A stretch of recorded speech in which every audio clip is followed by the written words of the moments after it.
நம்ம கேப்டன் விஜயகாந்த் அவர்களுடைய நினைவு இல்லத்துக்கு வந்ததை நான் ரொம்ப பெருமையாக நினைக்கிறேன். என்ன காரணம்னா, தர்மம் தலை காக்கும். இந்த உலகத்தில் தர்மத்தை விட ஒரு மிக சிறந்த விஷயம் எதுவும் இல்லை. தலைவரை பற்றி நான் ஒரே ஒரு சம்பவம் சொல்லணும். அதாவது உழவன் மகன் திரைப்படம் ஷூட்டிங் நடந்துக்கிட்டு இருந்த நேரம் ஏவிஎம் ஸ்டுடியோவில், அந்த சமயத்தில் நாயகன் பட ஷூட்டிங் நடக்குது. நாயகன் படம் ஷூட்டிங்கில் எல்லாருக்கும் எலுமிச்சம்பழம் சாதம் கொடுத்துருக்காங்க. இங்கே உழவன் மகன் ஷூட்டிங் விஜயகாந்த் நடக்கிற இடத்துல அன்லிமிட்டெட் அன்னதானம், அசைவ சாப்பாடு கொடுத்துருக்காரு. அப்போ அவருக்கு சம்பளம் 10 லட்சம் ரூபா. அதிலிருந்து 3 லட்சத்தை தயாரிப்பாளர்கிட்ட என்னுடைய கீழே இருக்கிற ஊழியர்கள் மன நிம்மதியாக சாப்பிடணும்னு சொல்லியிருக்காரு. இந்த உலகத்தில் இதை விட பெரிய தர்மம் யார் செய்ய முடியும்? அந்த உள்ளம் கடைசி வரைக்கும், இப்போ நான் நினைவில்லத்துக்கு வரேன், இப்போ வரைக்கும் அன்னதானம் நடந்துக்கிட்டு இருக்கு. ரொம்ப சந்தோஷம். அந்த அன்னதானத்தில் சாப்பிட்டுட்டு நான் போகிறேன். எனக்கு ஒரு மன திருப்தி. நம்ம தர்மம் பண்ணணும்னு என் வாழ்க்கையில் எனக்கு மிகப்பெரிய லெவலில் பல மனிதர்கள் எண்ணத்தை ஊட்டியிருக்காங்க. அதில் சாப்பாடு கொடுக்கறது பெரிய தர்மம்னு எனக்கு ஊட்டின கேப்டனோட இடத்துக்கு வந்துட்டு போகிறதுனா பெருமையாக நினைக்கிறேன். நிச்சயமா நிச்சயமா. ஏன்னா யார் நல்லது செய்வாங்களோ அவங்க எல்லாருமே தெய்வம் தான். அப்படி உருவான தெய்வம் தான் எல்லாருமே. அப்போ தர்மத்துக்கு ஒரு தெய்வம்னா நம்ம எதிர்காலத்தில் நம்ம சந்ததி எம்ஜிஆருக்கு அடுத்து விஜயகாந்த் பேரை தான் இந்த உலகம் சொல்லும். ஏன்னா பணம் சம்பாதிக்கிறலாம் தர்மம் பண்ணணுங்கிற எண்ணம் அந்த சிந்தனை வந்துடாது. அதுவும் ஏழை வயிற்றுக்கு, ஏழையோட வயிற்றுக்கு கொடுக்கணும்னு நினைக்கிறாங்கல்ல, அது பெரிய விஷயம். எனக்கு இங்கே அன்னதானம் நடக்கிறத பார்த்து நான் ரொம்ப ஆச்சரியப்பட்டேன், சந்தோஷப்பட்டேன். அதை சாப்பிட்ற பாக்கியம் எனக்கு கிடைச்சிருக்கிறத நினச்சி ரொம்ப பெருமைப்படுறேன். நன்றி. முதல் முறையாக வர்றேன். நான் காரைக்குடியிலேருந்து வர்றேன். எனக்கு பல முறை இங்கே கேப்டன் சார் இதுக்கு போகணுமே ரொம்ப ஏக்கமாக இருந்தது. இன்னைக்கு திட்டம் போட்டு இன்னைக்கு வந்தே ஆகணுங்கிற முடிவோடு இங்கே வந்திருக்கேங்க. இல்லை, இறந்ததுலேருந்து நான் நினைவில்லதுக்கு பல முறை கேப்டன் அவர்களை நான் பொதுக்கூட்டங்களில் பார்த்துருக்கேன். அதுக்கப்புறம் எனக்கு நேராக பார்க்குற வாய்ப்பு கிடைக்காம போச்சு. இப்போ வந்தது நேராக பார்த்ததை விட ஒரு பெரிய மன திருப்தி. இந்த அன்னதானம் நடக்கிற இடத்துல கோயில் மாதிரி மக்கள் நினைக்கிறேன். இந்த இடத்துக்கு வந்தது நான் ரொம்ப மகிழ்ச்சியாக நினைக்கிறேன், பெருமையாக நினைக்கிறேன்.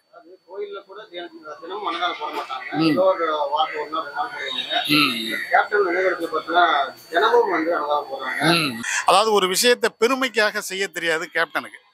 ஏன்னா அவர் ஸ்டுடியோவில் இருந்தப்ப, அவருடைய அலுவலகம் இப்ராஹிம் ராவுத்தர் அலுவலகத்தில் இருந்தப்ப எல்லாரும் அசிஸ்டண்ட் டைரக்டர்ஸ் எல்லாரும் மதியானம் பசியாறிட்டு போயிருக்காங்க. அதை அன்லிமிட்டடாக கொடுத்துருக்காரு. எல்லாருக்கும் யார் வேணாலும் வரலாம் போகலாம். இவங்க தான் வரணும் வரக்கூடாதுலாம் இல்லை. அதை 4 பேர் காதுக்கு தெரியணும், அதை மக்களுக்கு தெரியணும்னு அவர் நினச்சதே கிடையாது. எல்லாமே செவி வெளி செய்திகள் தான். அதை நான் இப்போ நேராக பார்க்குறது எனக்கு ரொம்ப சந்தோஷமாக இருக்குது. பொதுமக்கள் மத்தியானம் நிச்சயமாக இங்கே நம்ம தர்ம தலைவனுடைய கோயிலுக்கு அப்படியே அன்னதானம் சாப்பிட்டு போகணும்னு எல்லாரையும் நான் வேண்டி விரும்பி கேட்டுக்கிறேன்.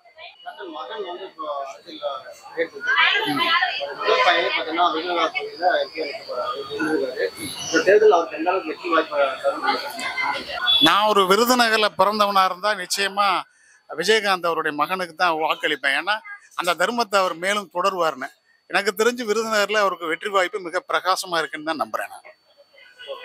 எந்த அளவுக்கு மக்கள் நல்லது செஞ்சிருக்காரோ அதே மாதிரி எந்த ஒரு தப்பு அதே மாதிரி ஒரு மக்களும் பெருசான பேசும் அதே மாதிரியான ஹெல்பிங்ல பண்ற ஒரு மனசும் நிச்சயமா இருக்கும். எப்படி வளர்ப்பு எப்படியோ அப்படித்தானே, தாய் எப்படியோ தகப்பன் எப்படியோ அப்படிதான் குழந்தைகள். தந்தை எவ்வளி குழந்தைகளும் அவ்வளி. நிச்சயமா இந்த தர்ம சிந்தனையை விடாம அவர் மென்மேலும் நல்லா செய்வாரு. ரொம்ப யதார்த்தமான மனிதனா இருக்காரு. ஒரு பகட்டு இல்லை, ஆடம்பரம் இல்லை, அப்பாவை மாதிரியே ஒரு இயல்பான ஒரு மனுஷனா இருக்கிறத பார்த்து நான் பல முறை பார்த்துருக்கேன். அதில் எனக்கு தெரிந்ததை, என் மனதில் பட்டதை நான் சொல்கிறேன். நிச்சயமா விஜயகாந்த் அவர்களுடைய தர்மம் ஜெயிக்கும் அப்படின்னா அவருடைய மகனும் ஜெயிப்பார். அப்படி ஜெயிச்சு வந்தால் இந்த ஏழைகள் வயிற்றுக்கு கொடுக்கக்கூடிய இந்த உணவை இன்னும் பல மடங்கா பல இடங்களுக்கு அவர் பெருக்கணும்னு நான் அவர்கிட்ட வேண்டி விரும்பி கேட்டுக்கொள்கிறேன். அரசியலுக்கு வர்றது மக்களுக்கு நல்லது செய்யறதுங்கிற எண்ணம் இருந்தால் போதும். அதில் என்ன அனுபவம் வேணும்? எதுக்காக மக்கள் தேர்ந்தெடுக்கிறாங்க? இவர் வந்தால் நமக்கு என்ன நன்மை செய்வார்? அந்த நன்மை செய்கிறதுக்கு இவர் ஒரு பெரிய அறிவாளியாவோ படிப்பாளியாவோ இருக்கணும்னு இல்லை. அவர் விஜயகாந்த் மகனாக இருக்கிறதே பெரிய குவாலிஃபிகேஷன்.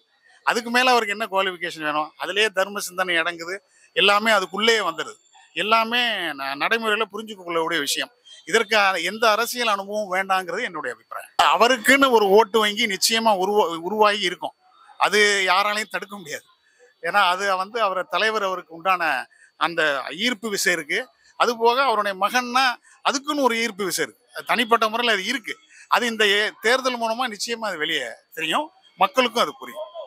சொன்ன மாதிரி பார்த்தீங்கன்னா மக்கள் வந்து துப்பான் மேல வந்து மிக நம்பிக்கை வச்சிருக்காங்க. அந்த நம்பிக்கை அவர் காப்பாற்றுவார் நம்ம 100% நம்புறேன்.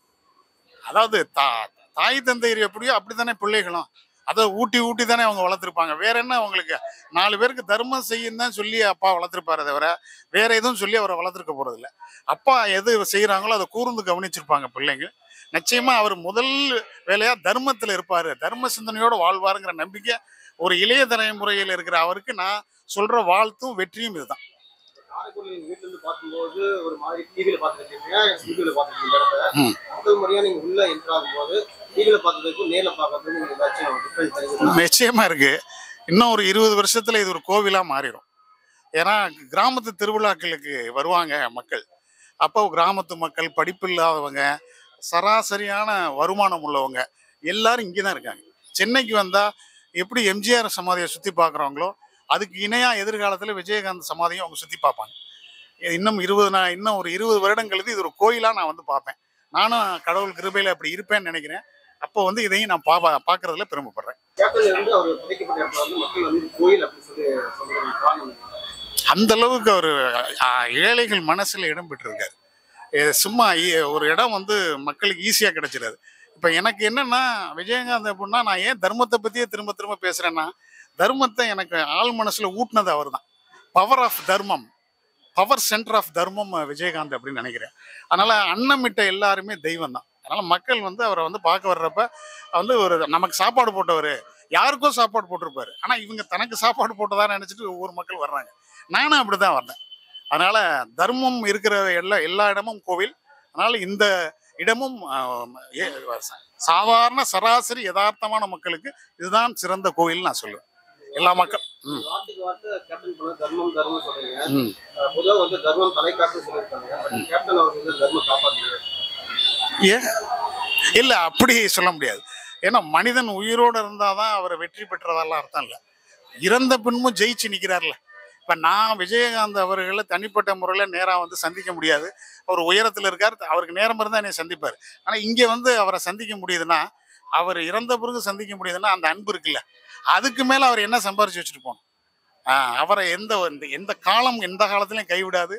என்னை போல நிறைய மக்கள் இங்கே வந்துக்கிட்டே இருப்பாங்க. நான் போய் இன்னும் 100 பேர்கிட்ட சொல்லுவேன். எதை சொல்லுவேன்? அவருடைய தர்மத்தை சொல்லுவேன். ஆகா, தர்ம சிந்தனை உள்ளவருடைய சமாதி இருக்கு, அங்கே போகணும்னு நினைப்பாங்க. அதனால அவரை யாரும் வீழ்த்தல, அவரை அந்த காலத்தில் யாரும் வீழ்த்தவும் முடியாது. ஒரு விஷயம் செஞ்சிருந்தா கேப்டனை காப்பாற்றிருக்கலாம் அப்படின்னா இந்த ஒரு விஷயம் இல்லை, என்னைய பொறுத்த வரைக்கும் நம்ம சரியான நேரத்தில் இறைவன் அவரை எடுத்துக்கிட்டாரு. ஏன்னா அங்கே நிறைய தர்மம் பண்ண வேண்டியிருக்கு. அந்த பூ உலகத்தில் மட்டுமே தர்மம் பண்ணுறதுடைய வேலை இல்லை. அங்கே போனாலும் அங்கேயும் நிறைய பேருக்கு தர்மம் பண்ணணும் கடவுள் கூப்பிட்டுக்கிட்டாரு. அதை எந்த சக்தியாலும் நம்ம தடுக்க முடியாது. மிக்க நன்றி.